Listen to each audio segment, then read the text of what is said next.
Welcome to the world of Grand Ages Medieval. During the next few minutes, I will explain the basics of the game.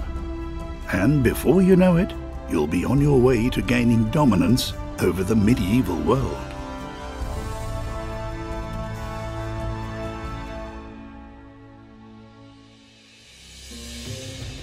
Build your empire.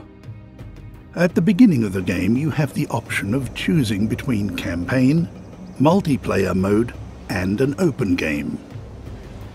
Campaign is the best place to start in the world of Grand Ages Medieval.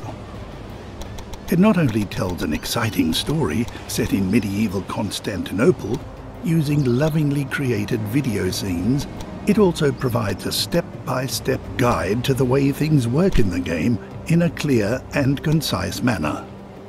In multiplayer mode, up to 8 people can make their own rules in their battle for domination over 12th century Europe. In an open game, you get to customize all the starting and victory conditions. Once you have started a game, you can zoom, rotate, and move the camera about freely in the game world. Take a look at your first town first. In the role of town leader, you will enter a high-stakes game and become ruler of all of Europe. You'll be able to see how many inhabitants your town has and which goods are currently being produced. Depending on its location, each town can produce up to 5 different goods. For example, if a town is located near a body of water, fish can be caught and traded there. The production quantity depends on the number of available businesses.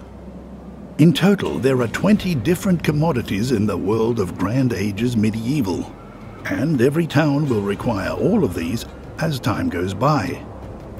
In order to satisfy the demand for these goods, expansion, trade, and shrewd planning are necessary. Discover the world. Use scouts to explore the area around your first town, and you will soon encounter other towns. Use the diplomacy menu to establish contact with their respective leaders and negotiate various treaties, make demands, or offer gifts. Apart from the quality of your offer, the success of your diplomatic endeavors also depends on your sympathy value with the corresponding leader. To increase your sympathy value, you can, in addition to gifts, increase the town's prosperity with brisk trade. In order to do so, your traders will require a well-developed network of roads. Create a flourishing economy. Once you have found trading partners and developed your road network, you will be able to hire traders at the inn.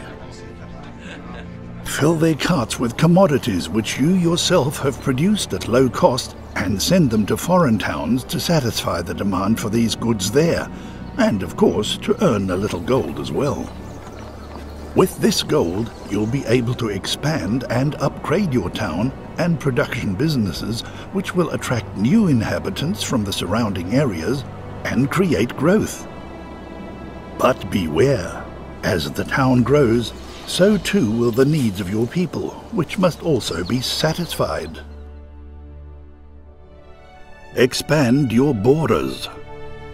In addition to traders, you can also hire settlers at the inn with which you can establish new towns.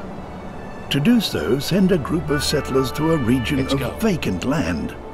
At any point in time, you can view locations where certain goods can be produced and the places that settlers regard as being especially suitable for building a new town. Once you have found a suitable location, you can establish a new town and give it a name.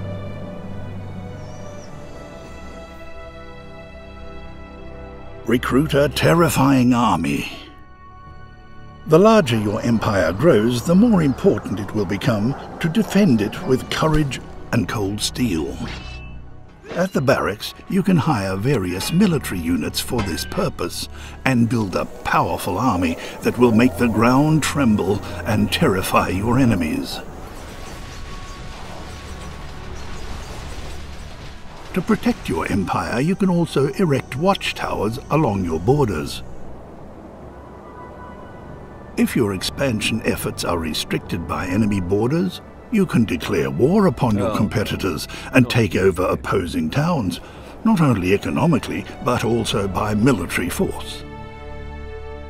Prevail over the forces of nature. Aside from your competitors, there is yet another enemy you must not underestimate: Mother Nature. She makes her own rules and, depending on the region, she will plague its people with a variety of natural disasters. These include forest fires, epidemics, tempest, and even volcanic eruptions. Build a mighty fleet.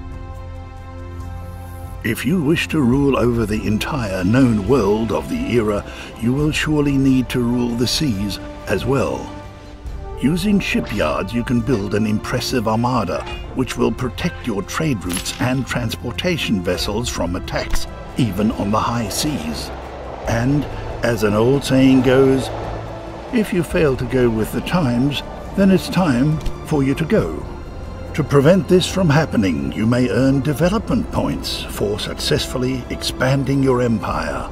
Points to invest in finding new technologies that will help to cement your claim to power.